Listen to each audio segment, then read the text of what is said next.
Holy shit.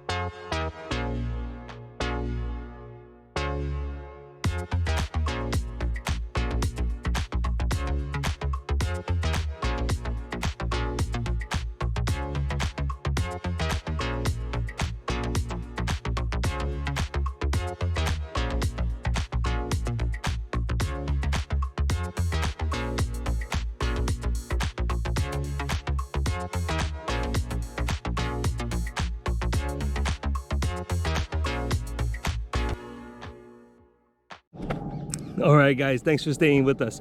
And before I get into it, I'm actually just gonna say, you know, I'm here in Hawaii. What else more could I have besides riding electric bikes, having fun in silence, having fun just, you know, every day of the week, nobody to bother. And in this, of course, this lush valley of just limitless potential and just fun. And this is my backyard, guys, and this is a lot of people's backyards, and we are so blessed to be where we are. But what would make this experience better, right?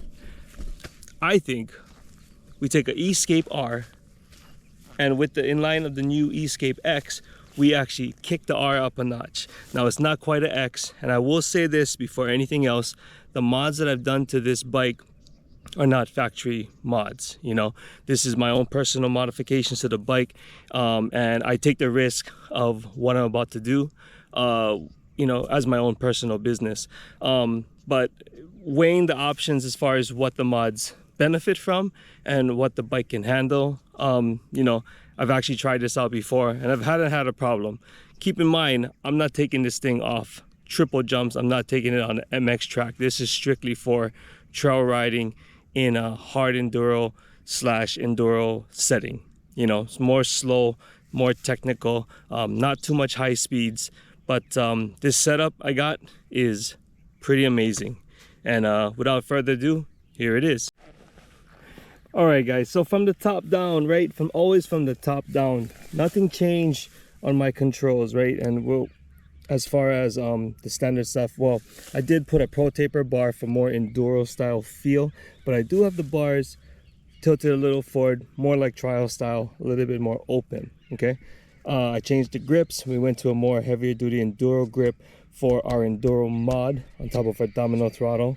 But the first thing you're gonna see, well, the first thing you're gonna see obviously is these awesome forks from Tech Suspension. Now keep in mind, Tech Suspension is the same company that makes your Trials forks, so the quality is there. This is an Italian company, and it's actually under the parent company of Formula, which some of you mountain bike guys might be familiar with. But Tech and Formula are one and the same, and Tech makes pit bike forks, which these are inverted 39mm forks. They make a 43mm inverted fork for a bigger bike like a 85 or a free ride style, I believe. And then also they make a Trials fork, which is the one that you or we all know and love. All right, so the kit that we're promoting on this bike, that we're putting on this bike, comes with a Formula master cylinder for your front brake. Now this front brake line goes all the way down to a 4-piston brake caliper, so you're getting the same amount of stopping power as you did your stock caliper, but it's actually a little bit smoother as far as the feel. It's mounted in the back here versus on top like the stock EM one. But then again, it just gives it a better feel. I'm not sure if it's a position thing or if it's a difference in the master cylinder itself. I'm not too familiar with what changes you know, you get from a Brake Tech master cylinder to a Formula. Obviously it's bigger, has a bigger reservoir, but the feel is just a little bit nicer. It's not as touchy and, I guess how you would say, accurate as a Trials setup with the Brake Tech, where the Trials one would be really jerky. If you pulled it a little bit, it would stop, and that's what you want for Trials riding. But for enduro riding, you know, you're moving along, sometimes you just want to trim some speed, and this will allow you to do that without locking up, a little bit smoother downhills, and quite a bit easier to control. Now getting to what everybody wants to talk about, right? New triple clamps. This is a top and lower triple clamp, and it's actually fitted for these 39mm inverted forks from Tech Suspension. This actually, we installed our stock OEM stem into the triple clamp on the lower and the bearing, and that fit up right to our headstock. Of course, no modifications needed here on this end. We just simply put the OEM stem in the lower, and then pushed it up, drew the bearing, and that's how we mounted that. Okay, and the cool thing about this suspension kit is that it mounts right up. It's a little bit heavier, and then they also give you a shaft which goes through your OEM hub, and with that shaft is a spacer, and that will also allow you to use your OEM floating disc on your hub already. So there's no need to go with a bigger rotor. There's no need to change anything. You simply just bolt it up. Besides the stem, you can buy a separate stem, press it in there so you have one interchange, but it's just easier and simpler, cheaper if you use the one you already have. Now, why inverted forks?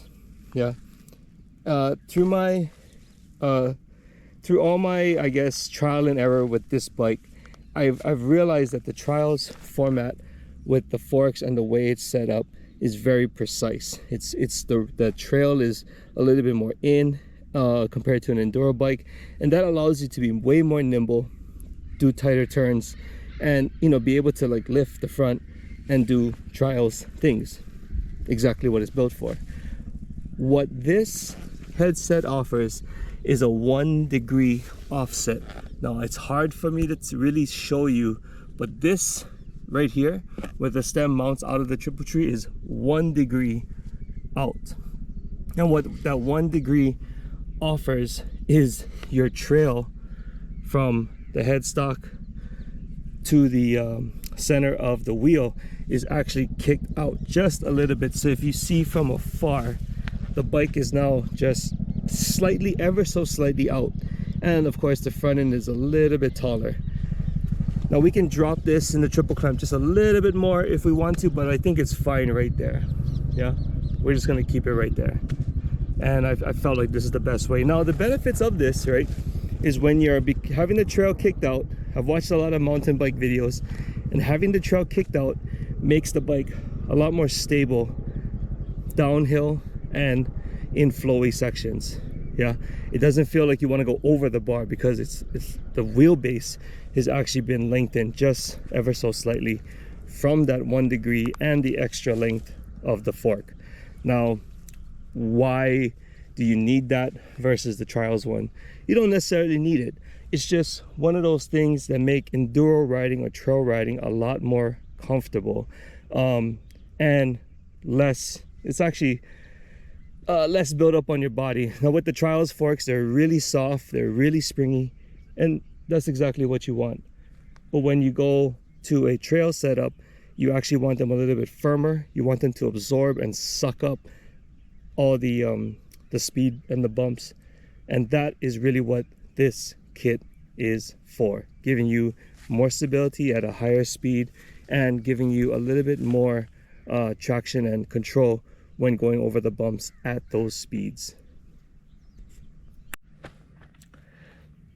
Yeah, so just that little bit amount of trail added to the front really makes the bike, I mean, to me, it just makes it come alive. I'm less scared to go downhill because it's raked out a little bit more, and because the suspension is not as soft per se, I feel like it's more stable. It absorbs, but it's not, I would say, it's not spongy, it's not springy like a typical trials fork. It's more similar to an enduro bike, which, if you've ever ridden any enduro bike on the market, cheap or expensive, it has a very similar feel. And I think that's one thing to kind of bridge the gap between a trials bike and an enduro bike. Some people won't go to a trials bike simply because it just doesn't feel that good. And this kind of just puts it hybrid right in the middle. And with that, you're allotted way more suspension. You actually have much more stiffness in the fork and the wheel twisting. Now, some of you have actually taken the brace off the trials forks, and I've told everybody don't do that, because that brace, because the trials forks are designed the way they are, you need that brace in the middle to really stiffen the wheel up so that the wheel doesn't wobble and ultimately could just, you know, ruin your forks. But with the inverted forks, they're a lot stiffer, they're a lot stronger design, and that's why you can run them without a brace, ultimately giving you more clearance. And of course, for other guys that ride in the mud, you know, we can just get the mud out of here and we don't have to worry about the mud getting stuck between the bracket and the tire, which typically would happen on a trial setup. Yeah, you have a beefier shaft too than the stock one, so that's going to give you a lot more stability as well. Okay, all things considered, guys, this is my rendition of like the Escape X. And I will say this again, the Escape X has a lot of things. If you didn't check out my video, please check it out in the link above. The Escape X has a lot of different things that we don't necessarily see on the regular Escape R. Like number one, the brace frame, and a couple other things, you know, the bigger hubs, the bigger brakes in the front. I believe they have, the Escape X has way longer forks than this. They may even be running 43s millimeter forks on the front because they look extremely long.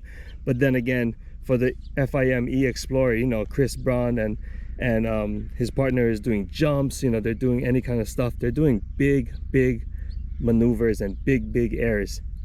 I ain't doing that. So I just need something to get over the rocks, get over the bumps here, go down that valley, come up that valley and cross over. That's what I need it for. I'm not racing anything like a motocross track here. Yeah, so this bike is built for the Enduro Fest coming up in March, and we hope we do good, and we'd hope to see, you know, everybody there, and hopefully we'll see one of these bikes at the next TKO Electric Cycle Rider TKO event. You know, I think a lot of guys could have benefited from this setup had we had this that day. Now I am looking at ways to beef up the shock, so if anybody has a suggestion on what I should do with the shock, please leave it in the comments. I've realized that this shock is not the best quality as far as what is out there on the market, and I do want to see what there is out there that I can put out there that's not going to cost me the same amount as the bike. But of course, you get what you pay for. I totally understand that. Now, people are always going to say, right, like, why are you doing this? You know, are you just doing this to make the bike look cool? You know, like, oh, you want to be a dirt biker, you want to be a trials rider, you know, this and that. And it's, I mean, I'm not going to lie, it looks cool as shit. It looks, you know, it looks like a little hybrid bike. I mean, what's cooler than this, you know? But that's not the reason. I would love nothing more than the stock trial suspension to give me the benefits of what this does. I mean, not gonna lie, I would love to have that. Number one, it's lighter. Number two, I don't have to spend any more money. And number three, you know, it already comes with the bike. It's set up that way already. I don't have to touch anything. I honestly don't like modding stuff if I don't have to, but when it comes to certain things, you just can't get around it, you know? So to answer your question, do I want to look cool? Hell yeah, everybody does.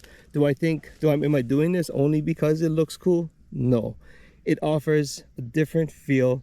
It offers a totally different ride. And who knew 1 degree would make such a big difference? Yeah, who knew?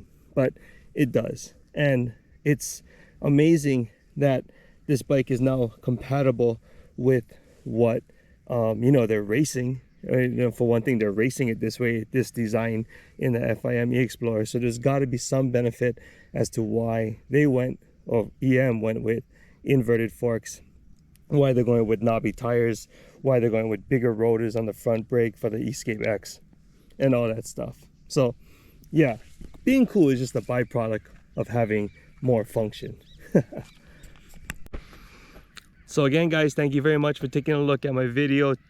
Tell me what you like. Tell me what you like and what you don't like about this bike. Now, all the trials guys are gonna lose their shit because number one, I put a knobby on a trials bike. Number two, I put inverted forks on it. Everybody's gonna go nuts, right? People are gonna hate me, but that's fine, right? That's their opinion. This bike is set up to the way I like it in the trails. And if you consider giving it a try, please reach out to me, DM me at Carwheeler Motors on Instagram. Hit me up at carwheelermotors@gmail.com, and I can actually help you get a set of these for your bike. And if you're thinking about Escape X, God knows when that's gonna come out, right? But you want all those features. They have Escape R's available. This is gonna be an upgrade, but trust me, it's probably gonna be a lot cheaper than what the X costs when it comes out. So if you can get the same ride at an affordable price and not have to wait as long, it's a win-win-win. So hit me up, guys. Thanks again. Please like and subscribe. Until the next time, ride with aloha.